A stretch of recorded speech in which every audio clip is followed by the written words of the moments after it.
글쎄 안 들려 들을 뉴스 없어 아무 뉴스도 귀에 들어오지 않아 듣고 또 들어도 들을 뉴스 없어 만든 게 이 프로야.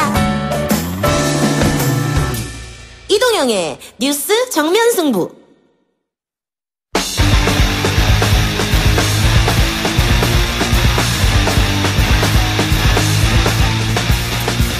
일본 오사카에서 큰 지진이 났다는 소식이 있었습니다. 오늘 아침에 갑자기 전해지면서 많은 분들 놀라셨을 것 같은데요. 교민들이 많이 사는 지역인 만큼 한국인 피해는 없는지 혹은 관광객들 피해는 없는지 걱정입니다. 지금 오사카는 어떤 상황인지 현지 직접 연결해서 한번 들어보도록 하겠습니다. 시사평론가 오창석 씨가 현재가 있습니다. 오창석 씨 나와 계십니까? 네, 안녕하세요. 뭐 끝입니까? 네, 저는 내일 지구가 멸망한다 하더라도 저는 한 개의 YTN 어플을 깔겠습니다. 네, 오사카 교토 지진 현장에 나와 있는 YTN 특파원 오창석입니다. 언제 갔습니까? 일본에? 제가 토요일에 갔거든요. 네. 네, 다른 업무차 갔었는데. 못 돌아오고 계신 거예요? 오늘 오전 비행기를 타려고 했었습니다. 예. 네, 근데 오늘 오전 7시 58분에 지진이 발생했고요. 예. 예, 오전 3시간 동안 15편의 국제선이 모두 취소됐습니다. 그래서 못 돌아오고 있었다. 예, 돌아오지 못했습니다. 그래서 방송은 뭐 펑크가 났고, 뭐 이렇게 어쨌든 전화 연결하니까요. 자, 지금까지 네. 그러면 상황 정리 좀 해주실래요? 네, 진짜, NHK에 따르면, 현재 오사카 인근에서 진도 6 야계 강진이 밝혔습니다. 이게 우리나라랑 체계가 조금 다른데요. 일본은 강약까지 나누면 10단계고요. 한국은 12단계인데 한국으로 치면 약 진도 9에 해당하는 아주 강진입니다. 현재까지 사망자는 3명이고요. 부상자는 300여 명에 달합니다. 예. 자, 그리고 쓰나미도 걱정인데 쓰나미는 뭐 없다는 이야기가 있는 것 같아요? 네, 현재까지 쓰나미 관측은 없는 걸로 확인이 되고 있고요. 일본은 발빠르게 대처를 했고 현재 바로 원전부터 확인을 했습니다. 네, 전력회사들에 따르면 긴키 인근의 스루가 원전, 다카하마 원전, 오이 원전 등에서는 별다른 이상 징후가 없었던 걸로 확인되고 있습니다. 지금 아직 공항이세요? 저는 현재 교토역 인근에 있습니다. 공항까지 가지도 못했어요? 네, 현재 교토에서 오사카로 이동하는 모든 교통편이 취소가 됐는데요. 버스랑 기차 모두 취소된 상태입니다. 그러면은 또 한 번 혹시 여진이 있을지 모르기 때문에 모든 교통편이 취소된 건가요? 네, 맞습니다. 현재 신칸센 철도가 현재 발생한 다카스키 단층을 그대로 따라 지나가고 있거든요. 완전한 확인이 끝날 때까지는 재가동이 조금 어려울 것 같습니다. 오창석 씨 못 돌아오면 어떻게 해요, 그러면? 글쎄요. 경경대 교수가 인터뷰하는 걸 봤는데요. 여진이 최대 일주일 동안 갈 수도 있다라고 하더라고요. 걱정이네요. 우리 교민이나 우리 관광객들의 피해는 아직은 보고된 게 없죠? 네, 현재까지 한국인에 대한 피해는 전혀 없고요. 예. 제가 현지에서 오후 1시쯤에 외교부에서 날아온 주의 문자를 받았습니다. 네, 현재까지는 한국 교민의 인명 피해는 없다라고 밝혔습니다. 그 문자에 그렇게 적혀 있던가요? 예, 맞습니다. 오창석 씨 태어나서 처음 겪는 지진이었죠? 예, 제가 청수사라는 사찰 근처에 걸어가고 있었거든요. 예. 태풍이 직격으로 쏘는 줄 알았습니다. 굉장히 놀랬겠네요? 네, 전 정말 놀랬고, 정말 지진이라는 게 얼마나 무서운 건지 몸소 느꼈습니다. 본인은 굉장히 놀라서 어리둥절하고 당황했을 것 같은데, 네. 주위에 일본인들은 어떻게 대피를 하던가요? 일본인들은 일단은 건물이 없는 한복판 같은 데로 대피를 했고요. 예. 자주 있어서 그런지 웃고 있더라고요. 웃고 있어요? 네, 깜짝 놀랐습니다. 예. 저도 한 10여 차례 이상 지진을 겪어봤는데, 자주 겪게 되면은 좀 무덤덤해지는 그런 건 있더라고요. 네, 그거 보고 저도 깜짝 놀랐거든요. 예. 근데 우리도 뭐 포항 지진도 있고 했기 때문에 지진의 안전한 나라는 아니다. 그래서 네네. 그 지진 교육을 좀 시켜야겠다 이런 생각도 들던데 그 혹시 네. 어린 아이들도 재빨리 그렇게 대피하고 하던가요? 네, 어린아이들도 대피를 하고 있고요. 일본 같은 경우는 학교뿐만 아니라 지자체 그리고 주민단체에서 직접 대피 훈련을 하고 있습니다. 심지어는 방제 훈련을 1박 2일로도 진행을 하고 있습니다. 그래서 학교 예. 같은 데 모여서 네, 텐트 같은 것도 치고 재난 실습을 한다고 하더라고요. 그러면 향후 이제 지진 전망에 대해서 현지에서 계속 뭐 속보가 나올 거 아닙니까? 예. 그 현재 일본에서는 KBS라고 교토방송이 나오고 있거든요. 예. 일주일이고 이 여진은 그 최대 6개월까지 지속될 수도 있다라고 발표를 하고 있습니다. 그러면 뭐 오창석 씨처럼 아직 공항에 가지도 못한 사람들, 공항에 발이 묶여 있는 분들은 뭐 비행기가 다시 뜨면은 이동이 할 수 있겠지만은 오창석 씨처럼 뭐 지금 신칸센이나 지하철이 다 정지됐기 때문에 공항에 갈 수 없는 분들은 뭐 다시 일본에서 하룻밤을 더 묵던가 해야 될 텐데 그런 거에 대한 문자나 이런 건 오지 않았나요? 어떻게 하라는? 사실 지금까지 그런 문자는 받지 못했습니다. 뭐 이렇게 외교부로 전화를 한다든가 이런 생각 안 해보셨어요? 일단은 일본 건물이 제일 안전할 것 같아가지고요. 예. 예, 믿고 인근 호텔에 숙소를 잡으려고 하고 있습니다. 내일도 그러면은 못 올 가능성이 있겠네요? 지금으로선 그런 상황입니다. 그래, 뭐, 대타는 언제든지 준비되어 있으니까요. 알겠습니다. 그러면. 예, 슬프네요. 지금 예. 3명이 사망했는데요. 예. 이 방송을 들으신 분들은 꼭 유념하셔야 될 게, 예. 지진이 왔을 때는 가장 먼저 탁자 아래로 들어가라고 일본 재난청에서 발표한 자료가 있거든요. 예. 예, 이 3명도 사망자도 건물 내에 있다가 흔들려서 쓰러진 것에 맞아서 숨졌습니다. 아이고, 그렇군요. 네. 네. 그, 책상이나, 어쨌든, 책상이 없다면은 벽 쪽으로 붙어 있는 게 좋다. 이런 말씀이죠? 네, 맞습니다. 알겠습니다. 여기까지면 듣겠습니다. 지금 전화 연결이 안 좋아가지고. 예. 조금 딜레이가 네. 되고 있어요. 오늘 여기까지만 들을게요.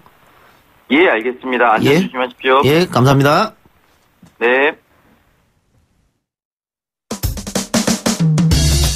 이자카야, 궁금하다.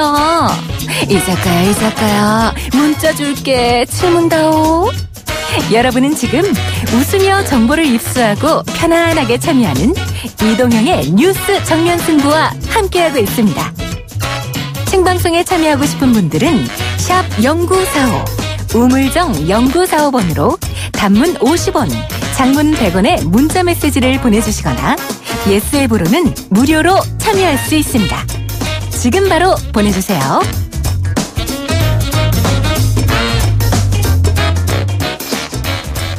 지방선거 참패 성적표를 받아든 보수야당들 지도부가 총사퇴하면서 비대위 체제로 전환되고 있습니다. 바른미래당 역시 김동철 비대위를 띄웠고요. 오늘 첫 회의도 열었습니다만 첫 회의부터 선거 패배를 둘러싼 엇갈린 진단이 나오는 등 정체성 논란이 여전하다는 지적입니다. 그렇다 보니 일각에서는 바른미래당 의원들 결국 다시 갈라지는 게 아니냐 이런 추측도 나오고 있는 실정인데요. 바른미래당의 미래 어떻게 봐야 할지 정병국 의원과 이야기 나눠보도록 하겠습니다. 의원님 나와 계십니까?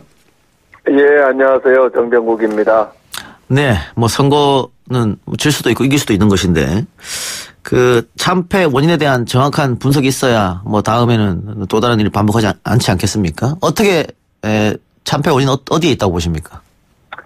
예, 뭐 국민 여러분께 정말 면목이 없고요. 예. 일단은 저희가 새누리당에서 바른정당을 창당을 했고 또 국민의당은 그 더민주당에서 나와가지고 국민의당을 창당을 하면서 패권주의를 없애겠다 이런 입장에서 나왔던 거예요. 그런데 그 이후에 국민의당은 그 호남 지역을 중심으로 한 그 패권, 지역 패권 때문에 저는 안철수 대표를 중심으로 해가지고 바른정당하고 바른미래당으로 합당을 했다고 보거든요. 예. 이제 새로운 정치를 하겠다라고 했는데 그 이후에 전혀 그런 모습을 보여주지 못한 거죠. 결국은 그 새로운 정치의 방향도 제시를 못하고 시도도 하지 못한 부분들 결국은 그 선거 과정에서 과거와 똑같이 구태 정치의 모습을 반복을 했던 거예요. 예를 들면은 그 공천 분쟁이라든지 단일화론이라든지 이런 부분들이 국민들께는 과거의 다른 정당과 뭐가 다른가 예. 이렇게 느끼게 됐고요. 결국은 그 시대적 이 어떤 트렌드를 제대로 읽지 못한 거죠. 이런 부분들이 국민들의 등을 돌리게 했다. 이렇게 생각을 합니다. 예. 일각에서는 보수의 계멸이다. 또 다른 데서는 보수의 계멸은 아니고 자유한국당의 계멸이다. 이런 얘기도 나오고 있던데. 재건 가능성이 있을까요? 어떻게 하느냐에 따라서 다른 거죠. 예. 결국은 선거 이후에 이런저런 얘기들이 많이 나오고 각 당이 그 비대위를 구성을 하고 그거에 대해서 향후 어떻게 처방을 내리고 어떤 방향으로 가야 되느냐 하는데 예. 그 방향이나 내용을 몰라서 안 하는 게 아니고 못 하는 게 아니에요. 지금 자유한국당이나 바른미래당이나 그 정강정책이나 당원 단계를 보면 나무랄 데가 없죠. 예. 그런데 결국은 문제는 뭐냐면 실천을 하지 않는 거예요. 예. 그게 생각은 저기가 있는데 몸이 따라주지 않는 거예요. 그리고 실질적으로 현장에서의 활동하는 거는 과거에 지금 시대는 4차 산업혁명 시대인데 아날로그 시대에 머물러 있는 꼴인 거죠. 그렇기 때문에 악순환을 그러니까 시행착오로 계속 반복하는 것인데 지금 그 이후에 그 반성하는 모습이라든가 또는 어떻게 하겠다라고 하는 그 자체도 과거에 했던 방식으로 똑같이 쳇바퀴를 돌고 있지 않습니까? 예. 이러다 보니까 국민들로부터 염증을 내게 되는 것이고 저는 이렇게 생각을 해요. 그 바른정당을 창당을 하면서도 제가 끊임없이 이걸 주장을 하고 실행하려고 노력했던 것은 정당은 이제 어느 사람 중심, 인물 중심으로 가서는 안 된다는 거고요. 네. 또 이 4차 산업혁명 시대의 정당의 모습은 노마드 정당이 돼야 되는 거고, 그러고 근본에 충실해야 되는 거예요. 지금 이 정치권 전반에 대해서 저는 여당이 그렇다고 해서 월등하게 잘했기 때문에 받았다고 보지는 않아요. 더 나빴기 때문에 저희들이 이렇게 비참하게 결과를 가져왔는데 지금 저희가 해야 될 일은 근본에 충실한 거예요. 지금 6월 국회가 열려 있는데 예. 국회 열어야죠. 예. 원 구성해야죠. 그러니까 이게 저는 급선무고 예. 해야 될 것서부터 차근차근 해 나가야 된다고 봐요. 근본에 충실하자. 그렇지 않으면 악순환에 되풀이될 수밖에 없다. 그런데 계속 그 당에 머물렀던 사람, 자유한국당도 마찬가지고 바른미래도 마찬가지고 그분들이 계속 그 자리에 있으면은 이게 근본으로 돌아갈 수 있겠느냐, 근본에 충실할 수 있겠느냐. 결국은 인적 청산이 정답이 아니냐 이런 이야기도 있단 말이죠. 인적 청산 스스로 할 수 있겠어요, 저부터? 그거는 예. 결국 국민이 하는 겁니다. 이번 1차적으로 인적 청산 한 거고요. 예. 2차적으로 정말 그 뼈를 깎는 노력을 하지 않고 국민의 기대에 어긋나면 다음 총선에서 또 국민들께서 인적 청산하는 예. 겁니다. 변하지 않는 다음 총선에서 심판받겠다. 얼마만큼 예. 그 국민의 눈높이에 맞춰가지고 우리가 해 나가느냐에 따라서 살아남느냐 죽느냐 하는 게 결과가 되기 때문에 저도 정치인이고 오선의 의원이지만 정치인을 스스로 믿지를 못하겠어요. 저 스스로도 못해요. 예. 그러니까 정치를 아무리 바꾸고 저는 이제 오선이면서 30년 정치하면서 원조 소장판이 개혁판이 이런 얘기를 들었습니다마는 나름대로 한다고 했는데 근본적으로 바꾸지 못하는 것은 이 정치인의 한계인 것 같아요. 결국은 예. 국민들이 바꿔간다고 봅니다. 아니, 솔직한 말씀 감사하고요. 예. 그 자유한국당에서는 그래서 또 외부 인사를 영입한다 이런 얘기가 있던데 바른미래당에서는 그 외부 인사 영입 계획은 없나요? 아니 과거에도 그 외부 인사 영입해서 실패했잖아요. 예. 그래서 그게 아니에요. 그러니까 길을 몰라서가 아니라 그러니까 내가 스스로 나 자신에게 책임을 돌리고 내가 스스로 거기에 책임을 지고 하지 못하다 보니까 예. 제3자에 의해서 그걸 한번 해보겠다 이런 저건데 스스로 또 내가 칼에 피를 안 묻히겠다 이런 행태 책임이 빗박겠다 안 된다고 봐요. 그래서 저희 당에서도 비대위를 구성하는데 그런 논란이 있었습니다만은 스스로 우리가 하다가 예. 못하면은 국민의 근있는 그대로 평가를 받는 거다. 뭐 밖에서 누가 들어온다고 해서 되겠느냐. 우선 우리 스스로가 처절하게 치열하게 한번 논쟁해보고 무엇이 잘못됐던 것인지 앞으로 어떻게 해야 되는 건지 해보고 그래도 안 되면은 어떡하겠냐. 해산하는 수밖에 더 있는 거냐. 저는 그렇게 생각합니다. 예, 그래서 답이 안 나온다 이런 말이 많기 때문에 네. 그 소장파 말씀도 하셨으니까 예전 그 남원정이 주도를 해서 보수 개혁연합 이런 식의 새로운 집단이 생길 가능성도 있다 이런 얘기도 있거든요. 어떻게 생각하세요?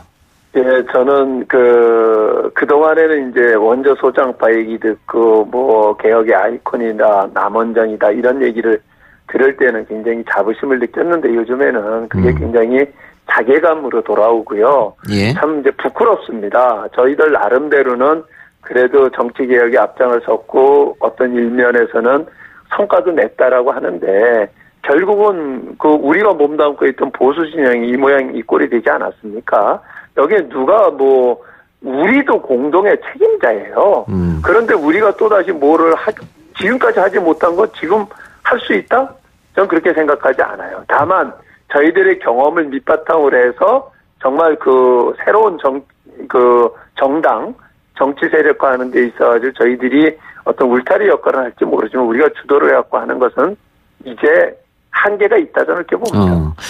어떤 네티즌들은 댓글에 20년 동안 소장파 하면서 한 게 뭐냐 이런 댓글도 달았던데. 저는 그렇게 볼 수도 있죠. 예. 그러나 저희들은 이제 그동안 소위 말하는 오세훈 입법으로 대별이 되고 지금 제가 20대부터 국회를 했습니다. 16대부터 국회의원을 했습니다만은 16대 때는 4당 3낙이라는 얘기가 있지 않았습니까? 이 얘기를 했더니 이게 무슨 얘기인지 아냐 그랬더니 요즘 기자들은 4억 쓰면 당선되고 3억 쓰면 떨어지는 거 아니냐 이렇게 얘기를 하는데 공이 하나 더 붙어요. 그 당시에 예. 40억 쓰면 당선이고 30억 쓰면 떨어진다는 얘기가 나왔을 당시였었어요. 예. 근데 지금은 2억이라고 하는 그런데 2억이 채 안 되는 돈을 가지고 그것도 보존받잖아요.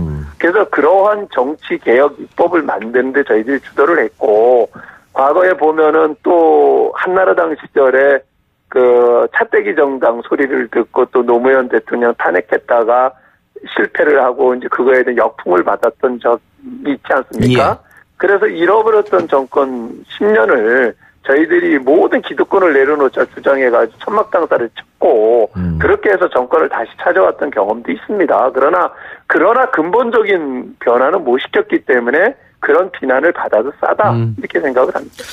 혹시 선거 끝나고 당선된 원희룡 또 낙선한 남경필 통화를 해보셨어요?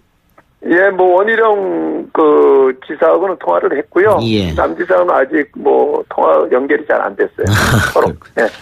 그래요. 자, 오늘 김동철 비대위 첫 회의가 열렸었는데 예. 여기서 중도 개혁, 실용주의, 보수 색채 어쩌고 이런 이야기가 나왔다고 하던데 정체성 이야기를 하는 겁니까?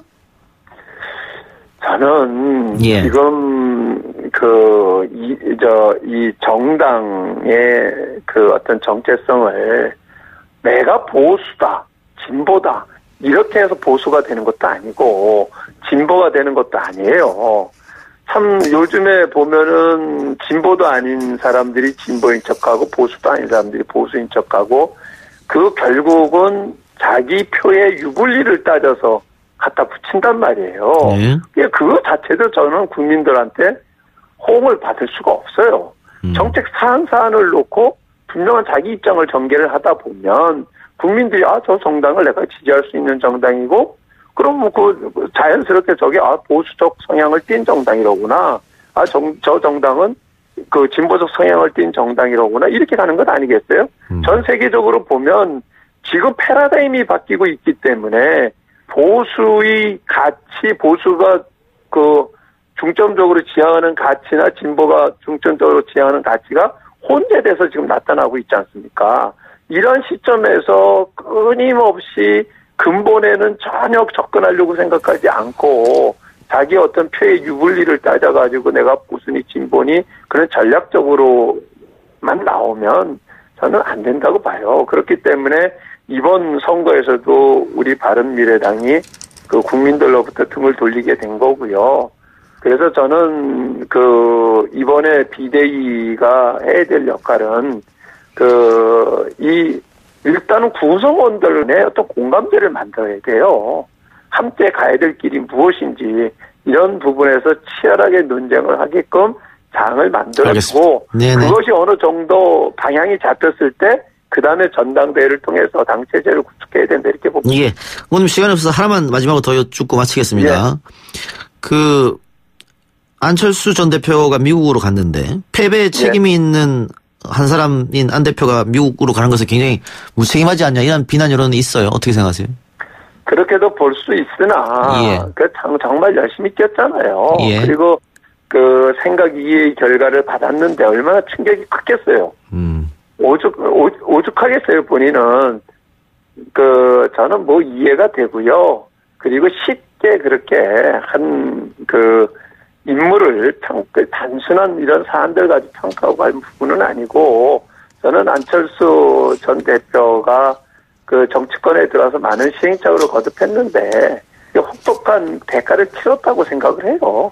이제 거기에서 당금질을 당했다라고 생각을 하시고 다시 왜 내가 이 위치까지 오게 됐는가를 다시 생각해 보시고 다시 좀 정리를 하고 나오셨으면 좋겠다는 생각입니다. 대선 서울시장 연속으로 패배했는데 재기 가능성이 있겠습니까? 과거에 노무현 대통령은 더 하지 않으셨어요? 근데 저는 이게 한번 패하고 안 하고 그 자체를 가지고 결정되는 부분은 아니라고 보고요. 그 이후에 본인이 얼마만큼 노력하느냐에 따라서 달라지겠죠. 알겠습니다. 어쨌든 바른미래당의 혁신 기대 해보겠습니다.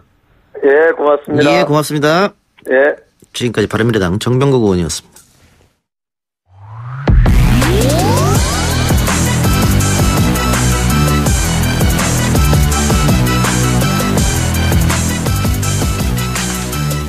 신태용호가 오늘 밤 9시 스웨덴을 상대로 월드컵 F조 조별리그 첫 경기를 치릅니다. 독일이 의외로 멕시코에게 일격을 당하면서 F조 형세는 한 치 앞을 내다볼 수 없게 되었는데요. 이주원 MBC 축구 해설위원과 함께 월드컵 이야기 나눠보도록 하겠습니다. 위원님 나와 계십니까? 네, 안녕하세요. 이주원입니다. 예, 독일과 멕시코의 경기 보셨겠죠? 네, 봤습니다. 지난주에 저희 스튜디오에 나와가지고 독일이 앞선 경기 2번 승리를 하면 한국전에서는 조금 전력을 다하지 않을 것이다. 이런 이야기를 했는데 시원하게 예측이 깨졌습니다. 그렇습니다. 예측이 깨졌다기보다 그러길 좀 바래왔었는데 마지막 경기까지 독일이 힘을 줄 수밖에 없는 상황이고 지금 방금 말씀하신 질문에 대해서 먼저 말씀을 드리면 어제 조금 부진했던 미드필더 토니 크루스 선수가 남은 2경기에서 총력을 다해서 무조건 승리하겠다. 이렇게 얘기를 했거든요. 그래서 이제 지금 대한민국 대표팀으로서 좀 불리한 상황이고 독일이 멕시코한테 뺨 맞고 두 팀에게 남은 스웨덴이나 한국에게 화풀이하는 그런 좀 모습이 나올 것 같아서 좀 걱정스럽습니다. 그러면은 멕시코의 3점 승점은 우리한테 굉장히 불리해졌다 이렇게 보면 됩니까? 불리하죠. 그러니까 왜냐하면 저희가 이제 생각을 했을 때, 그러니까 우리나라가 생각을 했을 때 독일이 강팀, 그 밑에 멕시코인데 스웨덴은 무조건 잡고 멕시코는 한번 비벼보자. 이런 생각이었었거든요.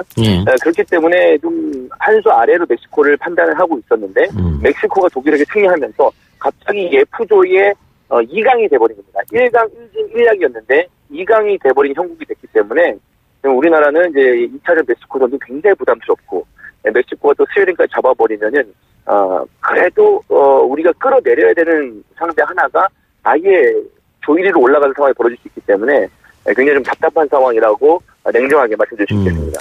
또 이 위원께서 지난번 제가 하는 팟캐스트에 출연하셔가지고 멕시코는 자국에서 성매매 논란이 있었다. 팀워크가 좋지 않다. 라고 하는데 팀워크가 굉장히 좋은 것 같던데요? 하는 이야기마다 다 틀리고 있네요, 지금? 틀렸다기보다 제가 이제 팔을 안으로 굽기 때문에 대한민국 위주로 얘기하다 보면 이렇게 나온 것 같은데 근데 또 아직까지 멕시코 선수들이 고국으로 돌아가서 각 부인들에게 바가지를 아직 안 놓친 것 같습니다. 그래가지고 아직까지는 좀 몸이 좀 가벼운 상태가 아닌가라는 생각이 드는데 저는 좀 이렇게 봅니다. 이제 어제 경기장 보니까 전 멕시코 홈인 줄 알았어요.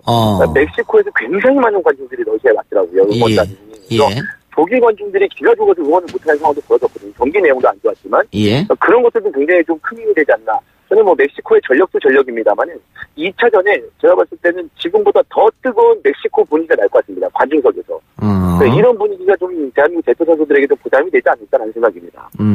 근데 뭐 일단은 멕시코전은 뭐 나중 일이고요. 네. 오늘 첫 판이 굉장히 중요하지 않습니까? 맞습니다. 예. 근데 이전에 하나 맞춘 게 있을 것 같아요. 네.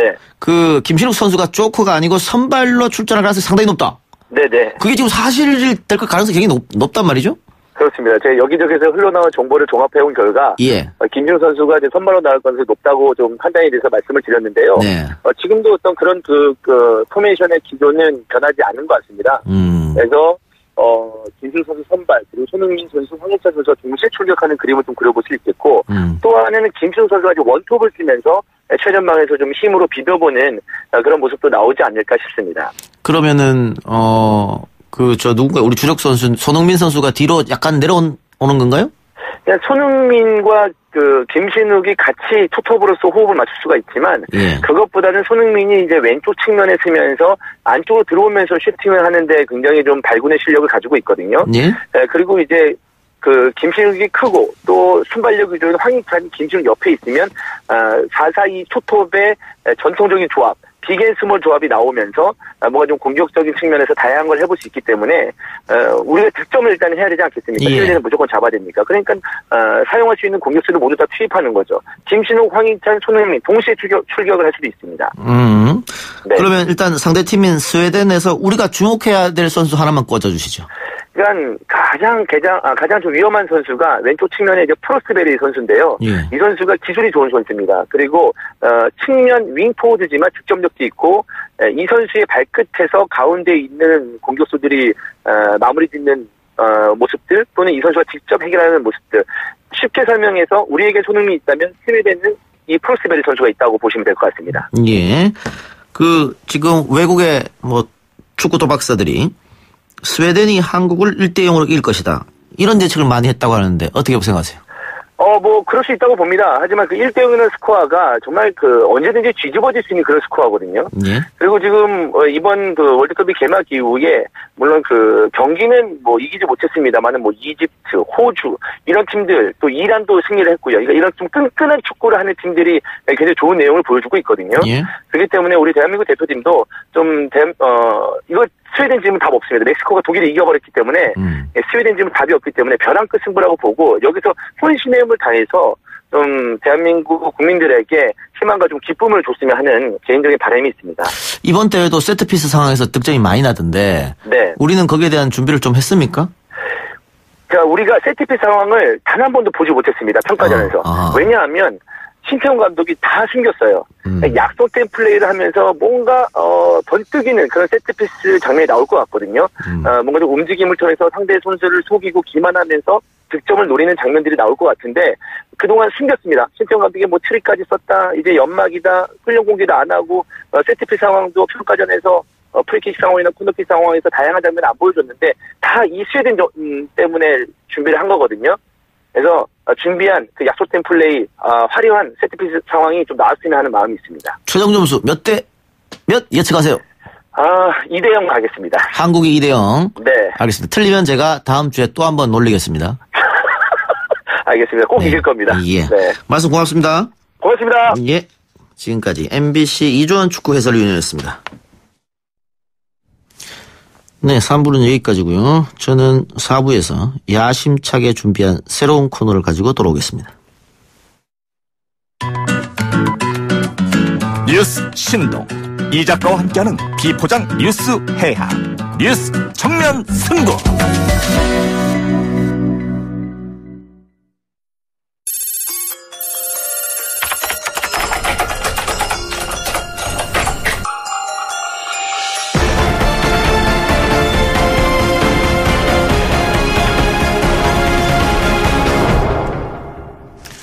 YTN 뉴스 FM 이동희 뉴스 정면 승부가 야심차게 준비한 새 코너 사건 대장을 소개하려고 하는데 옆에서 기침을 들어오는 바람에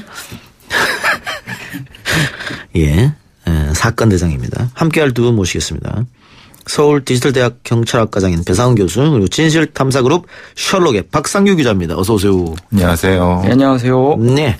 자, 본격적으로 사건 알아보기 전에요. 속보가 하나 들어왔네요.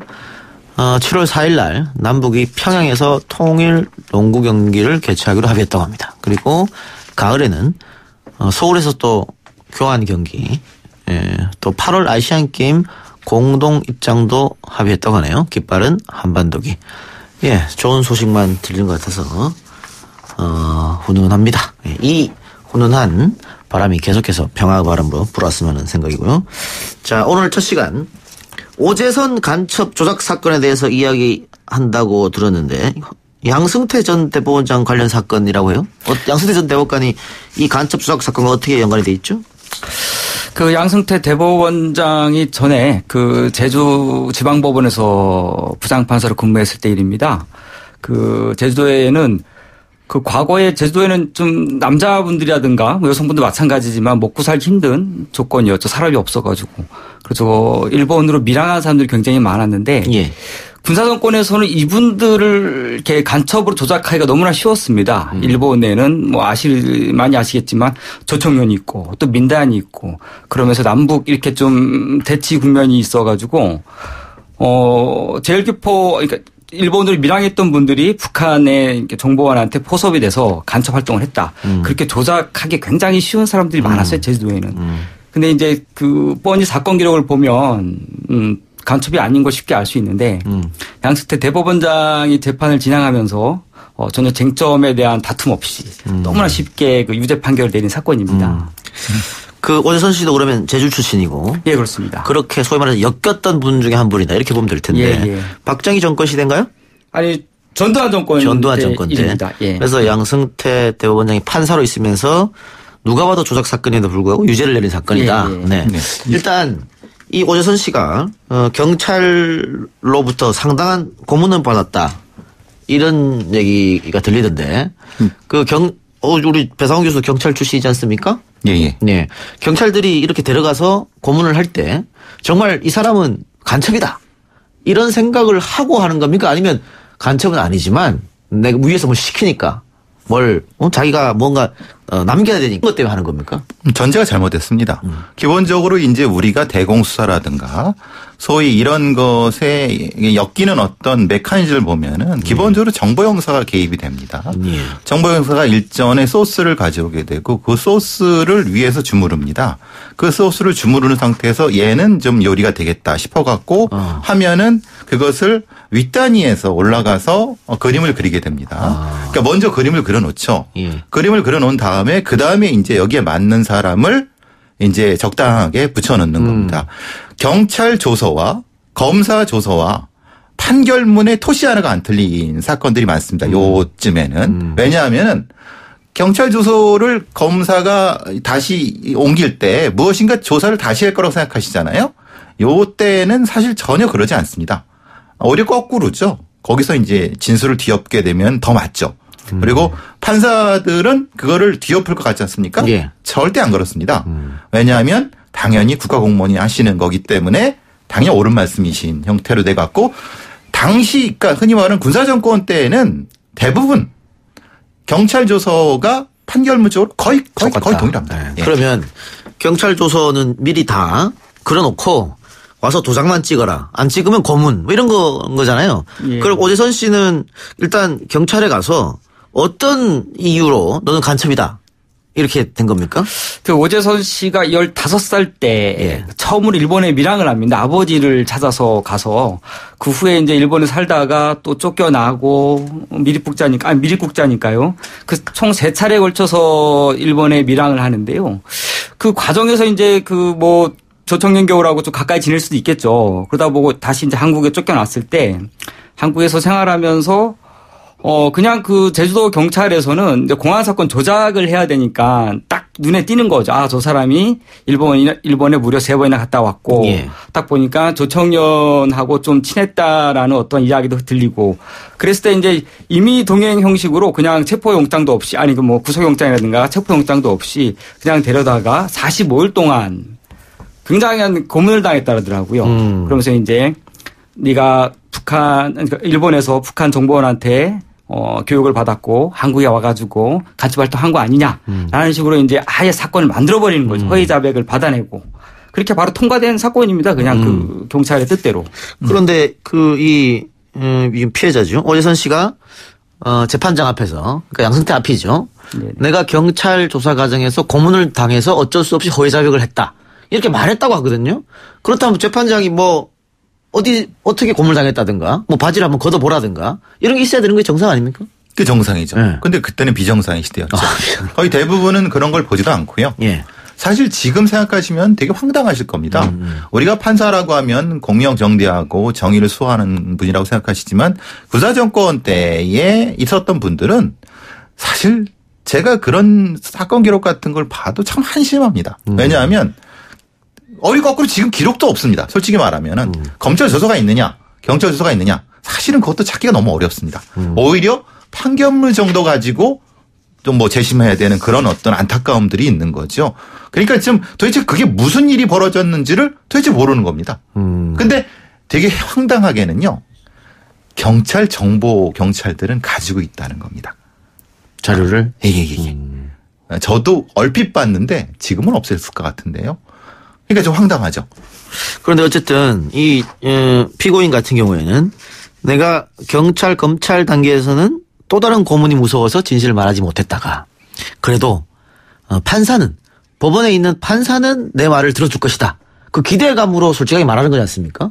그런데 판사도 그 말을 들어주지 않는다. 그럼 어디다가 하소연해야 되는 거예요? 글쎄요. 저한테 물으시면 모르겠지만은 어쨌든 일단 고문이 시작되면요. 네. 앗소리 못하게 고문을 합니다. 아예 요즘 말대로 아예 작사를 내놓습니다. 그렇기 때문에 판사님 앞에 가서 말 제대로 못할 정도로 고문을 하기 때문에 사실은 우리가 상식적으로 생각해서 심이 넘어갈수록, 신급이 넘어갈수록 진실을 말할 거라고 생각하지만 사실은 그게 더 어렵다. 네. 알겠습니다. 그런데 이때 오재선 씨가 한 달간 고문을 당했다고 했는데, 예, 45일까지요. 예, 어쨌든 양승태 판사 앞에서 진실을 말했습니다만, 예, 양 판사 들어주지 않았고요.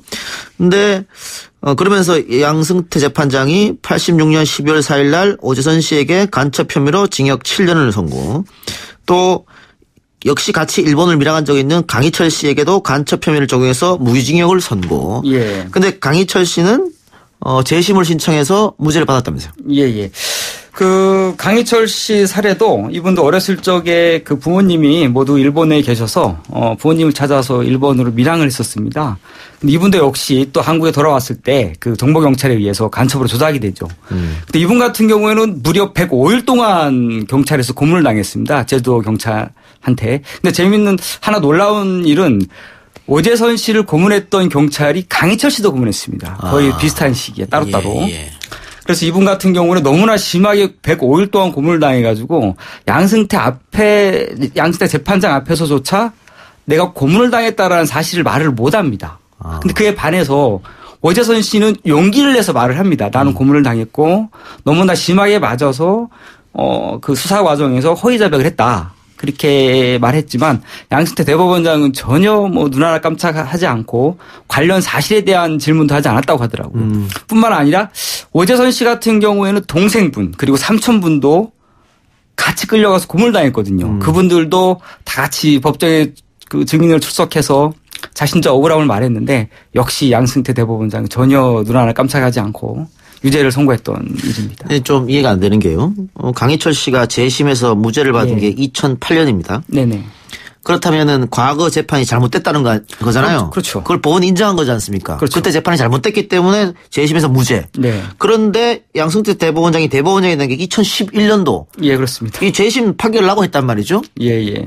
이렇게 돼도 되는 겁니까? 이게 참 우리나라의 슬픈 모습인데요. 그 법무부 그 성범죄 대책위원장 맡았던 권인숙 씨가 이런 말을 했었습니다. 옛날에 그 성고문 사건 피해자 분이시죠. 그분이 자신이 교도소에 가보니까 교도소에 있는 분들은 하나님한테 기도하지 않고 재판장님한테 기도를 한다라는 거예요. 나의 운명을 재판장님이 갖고 있으니까. 근데 막상 또 재판장이 앞에서 기도하고 가면 재판장님들이 보통 이 판사들이 진실에 따라서 그리고 법과 양심에 따라서 판결하는 것이 아니라 그냥 정권의 뜻에 따라 판결하는 거 너무 많았던 거죠. 근데 양승태 전 대법원장 같은 경우에도 뭐 아무리 진실 얘기해도 통하지 않고 그리고 그 과거에 오심을 하고 오판을 했던 판사들 중에서 출세했던 판사들이 한두 명이 아닙니다. 대한민국 역사에서 사법 역사를 보면 아주 슬프고 너무나 사법 피해를 당한 사람이 많은데 제대로 검증이 안 되고 그리고 아픈 역사가 청산이 안 됐었죠. 제대로. 기본적으로 이제 이것이 대법관이 되고 고위법관이 되는 과정에서 걸러지지 않는다는 겁니다. 뭐냐면 과거에 잘못된 판정을 해갖고 그것이 이른바 다시 재심이 되거나 그랬을 경우 거기에 대한 과오를 스스로 인정하거나 아니면 어떠한 페널티가 주어져야 되는데 우리의 사법 역사상 그런 건 거의 없을 겁니다. 제가 기억나도 한 건이나 두 건이 있을까 말까 합니다. 그리고 이들은 선후배로 연결돼 있기 때문에 선배의 잘못을 후배가 절대 지적하지 않습니다. 그게 지금 우리나라 사법부가 엉망이 된 근본적인 이유가 되는 거죠. 패거리 문화라고 봐도 되나요? 그렇죠. 그것이 그걸 누가 패거리 문화라고 얘기한들 누가 반박하겠습니까? 예스앱으로 장단비님, 이번 독일에서 사시는 분인데 왜 저런 사람들은 사과를 하지 않나요? 사과하지 않았죠, 지금까지? 사과 절대 안 합니다. 네. 사과 절대 안 하고 그 한국 역사에서 그 재판이 뒤집어진 적이 굉장히 많지 않습니까? 특히 과거사 사건 경우 그런 게 많은데 그 잘못 수사했던 검사, 판사 단 한 번도 사과한 적이 없습니다. 그리고 처벌받은 적도 없고 이것에 대해서 우리 한번 생각을 해봐야 됩니다. 가령 일선에서 고문했던 경찰들 같은 경우에는 뭐 형식적으로라도 사과를 하거나 아니면 이번에 최근에 또 위증 혐의이긴 하지만 처벌받은 구속된 사람이 있거든요. 수사관이. 그런 거에 비하면 가장 높은 직급에 있을수록 사실은 더 중한 책임을 지고 사회적 책임감을 가져야 되는 사람들인데 이분들은 전혀 처벌도 안 받고 책임감도 없고 사과도 하지 않고 우리 사회는 좀 이거에 대해서 좀 생각을 해봐야 된다고 생각을 합니다. 왜 공부 잘하는 사람들에 대해서 왜 이렇게 관대한가? 공부 잘하는 사람에 대해서. 기본적으로 기득권자들에 대한 걸러는 어떤 시스템이 없다는 겁니다. 사법부의 그 고위법관들은 자기네들끼리 그러니까 그냥 올라가는 겁니다. 어떤 누구 하나 검증을 누가 합니까? 그들 스스로 하는 거 아닙니까? 그들 스스로를 아까 말씀드린 것처럼 잘못을 절대 지적하지 않죠. 왜냐하면 내가 지적하면 내 후배가 나를 지적할 테니까 이게 반복되는 부분이라는 겁니다. 적어도 미국처럼 어떤 선출직이 중간에 있거나 아니면 어떤 국회에서 어떤 엄격한 청문 절차를 갖거나 이런 방식이 돼야 된다는 거죠. 그 정도는 최소한 있어야 된다는 겁니다. 억울하면 출세해라 이렇게 들리네요. 그거는 진짜 우리 사회를 약육강식의 아니 야만의 정글로 만드는 거죠. 절대 그런 사회는 되면 안 되는 거 아니겠습니까? 저 배상훈 교수는 뭐 다들 알다시피 또 프로파일러 있으니까 이 고문을 이렇게 오랫동안 받는다. 그러면은 그 충격이 굉장히 오래 갈 것 같거든요. 뭐 마음 심적으로 무너지는 것도 그렇고 육체적으로 무너지는 것도 그렇고. 예. 고문을 많이 받게 되면 나를 고문하는 사람을 좋아하게 됩니다. 좋아한다고요? 왜냐하면은 제발 조금 그러니까 이게 가까워지는 마음을 갖게 되면 덜 때리기 때문에 그렇습니다. 그럼 그게 무너지는 거거든요. 그러면 그 사람을 나중에 보게 되면 자기 자신을 너무나도 싫어하게 됩니다. 그게 고문의 메커니즘이거든요. 예전에 이제 아우슈비츠에서 자기를 그 유대인인데 고문했던 그런 방식의 그 일기 수기가 있습니다. 그거를 이제 그 수기들을 보면 너무 처참합니다. 그러니까 그 고문당한 사람이 무너져가는 모습들을 보게 되면은 그 정도로 아주 야비하게 고문을 합니다. 그러니까 부모 앞에서 고문을 하고 부모를 고문하죠. 이런 경우는. 이게 가족을 고문하는 것이 제주도 같은 경우가 특히 뭐냐면 괜당이라고 해서 대부분 이제 친척들 연결되는 거기 때문에 그러는 이유가 있습니다. 그러니까 삼촌 누굴 갖다 앞에다 놓고 고문을 하는 겁니다. 그러면은 무너지지 않을 수가 없습니다. 아주 야비한 방식입니다. 그 야비한 고문은 어디서 배웠답니까? 친일 경찰들한테 배웠답니까? 당연하죠. 왜냐하면 제주는 4.3이고 그 4.3의 여러 문제를 친일 경찰들이 야기한 부분이 있기 때문에 그렇습니다. 기자님 오재선 씨는 재심 지금 하고 있나요? 예, 지금 재심 진행 중이고요. 한 9월 달이나 8월 달 정도에는 결과가 나올 것 같습니다. 아직 1심도 안 나왔습니까? 아직 1심이 현재 진행 중이고요. 아마 어쨌든 이게 무죄 추정으로 해가지고 재심이 개시된 거기 때문에 아마 무죄가 나오지 않을까 싶습니다. 너무나 뻔한 사건이기 때문에. 근데 연세가 지금 많지 않으세요? 이분이 42년생인가 아마 제가 그렇게 알고 있는데요. 그러면 77세 정도 됐죠. 76세, 77세 됐는데 지금 귀도 거의 한쪽 귀는 고문으로 아예 청력을 잃었고 다른 한쪽 귀도 이제 많이 기능이 상실해가지고 말씀을 잘 듣지 못합니다. 대화가 불가능하고요. 그리고 또 역시 고문후유증으로 잘 걷지를 못합니다. 그래서 자유롭게 어디 가지도 못하고 타인들하고 대화도 못 나누고 오직 할 수 있는 것은 양로원에 지금 13년째 살고 계시는데요. 그냥 가만히 텔레비 어떠한 영상만 눈으로 볼 수밖에 없는 거죠. 그 텔레비 보다가 양승태 대법원장 보고 깜짝 놀랐다 그러더라고요. 저 양반 내가 그렇게 진실을 얘기했는데 내 말 안 믿어주더니 출세했네. 그런 생각이 들었다 그러더라고요. 이분께서. 직접 만나보셨나요? 직접 만나지 못했고요. 오재선 씨는 양승태 전 대법원장을 직접 만나지 아니 기자님이. 저는 당연히 만났죠. 오재선 씨는 취재를 여러 번 했으니까. 누군가 찾아와서 내 얘기를 들어준다는 것 자체가 굉장히 의미 있는 일이라고 생각하실 텐데. 예. 어떤 이야기를 많이 했어요? 그분 같은 경우에는 너무 고문후유증이라는 것이 아까 배 교수님께서 말씀하신 대로 너무나 큰 상처이기 때문에 과거 이야기를 한다는 것에 대해서 굉장히 가슴 아파하고 굉장히 힘들어합니다. 저하고 1시간 동안 인터뷰하면은 한 대여섯 시간 동안 계속 가만히 그냥 누워 있어야 된다고 하더라고요. 그리고 말씀 나누다 보면은 눈에 눈물이 맺힙니다. 내 인생 그리고 나의 자존감, 나의 가족 모든 게 다 무너졌기 때문에 그리고 나한테 그 가해를 했던 고문 형사들은 계속 출세를 해서 잘 나갔고 내 말을 믿어주지 않았던 판사는 출세했고 또 가장 높은 대한민국 넘버 3가 됐고 그런 거 보면서 굉장한 좌절감과 비애를 느끼죠. 그럴 수 있을 것 같습니다. 오재선 씨 사건뿐만이 아니고요. 양승태 당시 판사가 강희철 씨한테 내린 선고, 또 이원희 씨한테 내린 선고, 김동희 씨한테 내린 선고 다 이 억울한 사람들을 간첩으로 만든 판결이었는데 아직 반성하고 있지 않다는 것에서 굉장히 씁쓸한 마음을 이야기할 수밖에 없네요. 시간이 없으니까 저희는 오늘 여기까지 하고 다음 주 한번 다시 들어보죠. 네, 두 분 수고하셨습니다. 지금까지 서울디지털대학 경찰학과장인 배상훈 교수, 또 진실탐사그룹 셜록의 박상규 기자였습니다. 고맙습니다. YTN 뉴스 FM 이동희 뉴스 정면승부. 오늘 저희가 준비한 내용은 여기까지고요. 네, 여러분들 1시간 뒤에 있을 스웨덴과의 월드컵 첫 경기 좋은 결과 있기를 같이 기대해 봅시다. 들어주신 여러분 대단히 감사합니다. 전 내일 뵙겠습니다.